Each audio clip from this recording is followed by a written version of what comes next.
कि इस दुनिया में किसी के हाथ में नहीं है कि आप किस घर में पैदा होंगे, किस परिवार में पैदा होंगे, किस समाज में पैदा होंगे, क्योंकि वो तो ऊपर वाले की मर्जी से होता है। लेकिन ये हर आदमी के हाथ में, अगर आपको सही प्लेटफॉर्म मिल जाए तो आप अपने खानदान का इतिहास लिख सकते हैं, खानदान के अमीर आदमी बन सकते हैं, खानदान में बड़े आदमी बन सकते हैं। क्योंकि आप इस दुनिया से बहुत सारे लोग जाते हैं, आपने देखा होगा, किसी को देखा वो इस दुनिया से चला गया भैया, कभी बोलते हैं वो चला गया। लेकिन आपने जाते हुए कई बार सुना होंगे कि डॉक्टर साहब नहीं रहे, एडवोकेट साहब नहीं रहे, मंत्री जी नहीं रहे, विधायक जी चले गए, कोई बड़े नेता चले गए, कोई बड़ा अधिकारी चला गया। यानी जन्म सारे एक जैसों का हुआ था। रास्ते के अंदर हमारी जो जीवन था उसमें जिस आदमी ने जैसी प्रोसेस किया, जैसा काम किया, वैसे वैसे वो अपने नाम के साथ इस दुनिया से गया।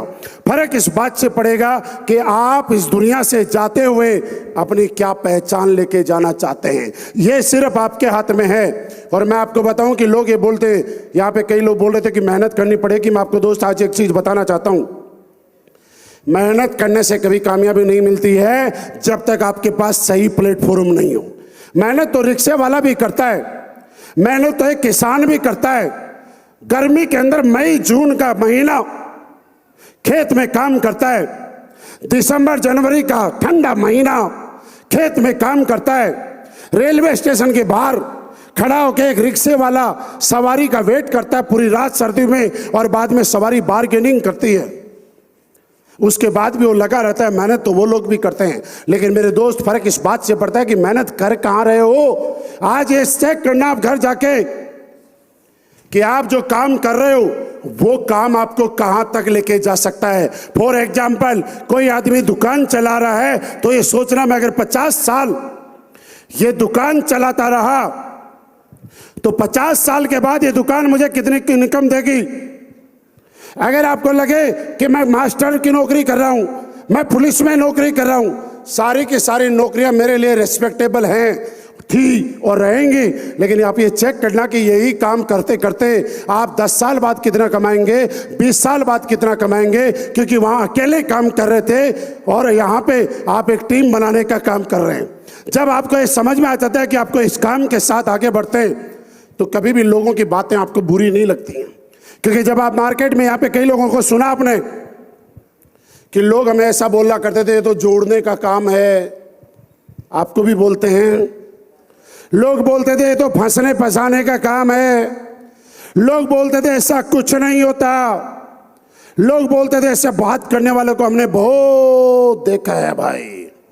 मेरे दोस्त, जिन लोगों को लोगों ने बहुत देखा था ना, वो आज भी देख ही रहे हैं। हमने बहुत लोगों को देखा नहीं, हमें जब प्लेटफॉर्म मिला तो दिन रात काम करके और अपने आप को साबित किया, प्रूव किया कि कैसे होता है। और मैं अपने आप को आपके साथ कनेक्ट करना चाहता हूं। मैं जब इस बिजनेस में आया था, मैं उस टाइम भारतीय सेना में नौकरी किया करता था।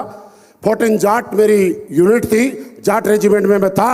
और आपको एक चीज बताऊं, सेकेंड हैंड साइकिल लेके यहाँ पे बैठे हुए कई लोग होंगे जिनके पास आज बाइक होगी, अपनी सेकेंड हैंड कार होगी, कोई छोटा मोटा साधन होगा। लेकिन जब मैंने बिजनेस शुरुआत की थी, हमारे पास एक 400 रुपए की सेकेंड हैंड साइकिल हुआ करती थी।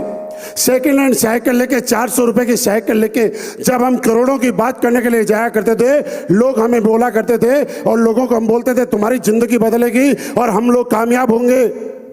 ऐसे देख के बोला करते थे पहले अपनी तो बदल लो, क्योंकि साइकिल वाले की जिंदगी कभी बदली हुई नहीं होती है दोस्त। लेकिन ये बात है कि आपका पास्ट क्या था, इस बात से फर्क नहीं पड़ता, लेकिन आपके दिमाग में क्या बनना चाहते हो ये अगर क्लियर है तो आप रियली रईस बन सकते हो, करोड़पति बन सकते हो। आज असली बेस्ट वेलनेस की आप बात करो, देखिए 9 नवंबर 2014 से हम लोग काम कर रहे हैं। 9 नवंबर 2014 के बाद क्या कर रहे हैं, क्योंकि कोई भी आदमी काम यहाँ के क्यों करेगा जब उसको ये लगेगा कि ये काम मेरे करने लायक है। हम लोग क्या काम करते हैं पहले चेक करूं। हम लोगों के घर घर जाके लोगों को उनकी जरूरत का प्रोडक्ट देते हैं। किसी की घुटने ठीक हो गए, किसी की डायबिटीज ठीक हो गई, किसी की और प्रॉब्लम ठीक हो गई। आप मुझे बताइए, ये काम समाज के लिए सही काम है कि गलत काम है? हम लोग कोई गलत काम कर रहे हैं क्या? मैं कहता हूं कि इन लोगों ने सिर्फ मेहनत की है, इनको एक प्लेटफॉर्म असली पे वेलनेस ने दिया, वही प्लेटफॉर्म जो आज आपको मिला है। आज अगर हम लोग नहीं कर पाए, आपका परिवार जिंदगी भर आपको कोसेगा कि बेटा मौका तो आपको भी मिला था। मैं जब इस बिजनेस में आया था, मैं आपको बताऊं कि लाख रुपए महीना कमाने आया था। ध्यान से सुनना, मेरी जिंदगी में कभी नहीं था कि मैं लाखों रुपए महीना कमाऊंगा। मैं तो लाख रुपए महीना कमाने के लिए आया था। 5-6 हज़ार रुपए की नौकरी थी, सरकारी नौकरी, बढ़िया जिंदगी सेट थी। सुबह ड्यूटी पे जाते थे, जिस दिन रात की ड्यूटी होती थी रात की करते थे, दिन की ड्यूटी होती थी दिन की करते थे, और बढ़िया अपनी जिंदगी चल रही थी। लेकिन किसी ने सपने दिखाए और अपने आप पे भरोसा किया, और करते करते करते करते आज जब किसी को बताते हैं ना कि भाई साहब लाख नहीं कमाते, हर महीने 60-70 लाख रुपए कमाते हैं। कितना सुना आपने? कितना सुना? कम नहीं होता है, कम नहीं होता है। और अगर आपको लगता है कम है तो मैं आपको एक चीज बताऊं, अपने पड़ोसी से 60-70 लाख रुपए की 500 की गड्डियां उधार मांगना, एक तराजू में खुद बैठना और एक तराजू में वो 500 की गड्डियां रखना, मैं गारंटी देता हूं आपके वजन से ज्यादा होती हैं।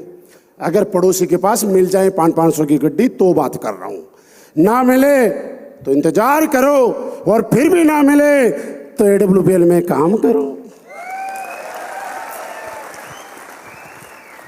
एक 400 रुपए की साइकिल से शुरुआत की थी। जब मैंने इस बिजनेस की शुरुआत की, मैं सिर्फ एक मारुति खरीदने के लिए इस बिजनेस में आया था। स्विफ्ट डिजायर मेरी जिंदगी की पहली गाड़ी थी। उसके बाद में मुझे लगा कि कुछ बड़ी होनी चाहिए। मैंने 20 लाख रुपए की शेवरलेट की क्रूज ली। उसके बाद में मुझे लगा कि कोई ऐसी गाड़ी होनी चाहिए जो हिंदुस्तान के अंदर कोई देखे और जहां से निकले तो लोग ऐसे मुड़ के देखें कि कोई रईस गया है। तो मैंने जैगवार कार ली, और जब जैगवार ली तो लोगों को लगा कि जैगवार भी आ सकती है। मैंने कहा आई। कुछ समय मैंने जैगवार चलाई, मेरी जिंदगी के कार के सारे सपने पूरे हो गए, और मुझे लगा कि अब क्या करना चाहिए। कई दिन हो गए मैंने गाड़ी नहीं ली, लेकिन मेरा मन कर रहा था कि क्या करूं। तो मैंने जीवन में मेरे टीम में बहुत सारे लोगों को ऑडी दिलाई, BMW दिलाई, मर्सिडीज दिलाई, और मैं एक छोटा सा खिलौना खरीद के लाया। उस खिलौने का कलर है येलो, और जिधर से निकलता है ना, मैं जब स्पोर्ट्स कार लेके आया 2 सीटर, तो लोगों ने बोला सर ये क्या काम आएगी, इसमें ना तो सामान आता, ना इसमें डिग्गी, 2 लोग बैठ सकते हैं, एक चलाने वाला और एक बराबर में बैठने वाला। मैंने कहा ये भी हम चॉइस करेंगे, बराबर किसको बैठाएंगे। बोला फिर आप कहीं जाओगे तो क्या होगा, मेरा एक्स्ट्रा खर्चा बढ़ गया। जब आज मेरी पोर्शे 2 सीटर मैं लेके जाता हूं तो मुझे उसके साथ चलने के लिए एक गाड़ी और चाहिए, जिसमें मेरा सामान रहता है, एक बैग, क्योंकि बैग रखने की मेरी गाड़ी में जगह ही नहीं है। लेकिन किसी रेस्टोरेंट के आगे, किसी ढाबे के आगे, किसी होटल के आगे जब गाड़ी चाय पीने के लिए मैं रुकता हूं, तो चलता फिरता कोई बच्चा अपनी मम्मी और अपने पापा की अंगुली छुड़वा के आके मेरे पास आता है, अंकल आपकी गाड़ी के साथ फोटो खिंचवा लूं। फिर उसका पापा आता है, सर एक रिक्वेस्ट थी। मैंने कहा बताओ। मेरा बेटा जिद कर रहा आपकी गाड़ी के साथ फोटो खिंचवाने की। मैंने कहा खिंचवा। और पता वो बच्चा मनी मन क्या सोच रहा है कि भगवान पापा तो ऐसा ही होना चाहिए।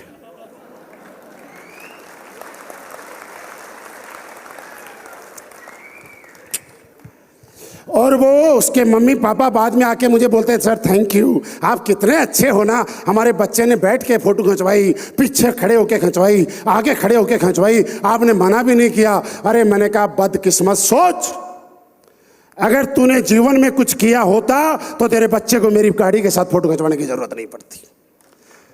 सोचना दोस्त आज कि ये मौका ऊपर वाले ने दिया है, कभी इसको खत्म मत करना। लोग क्या बोलते हैं कोई फर्क नहीं पड़ता।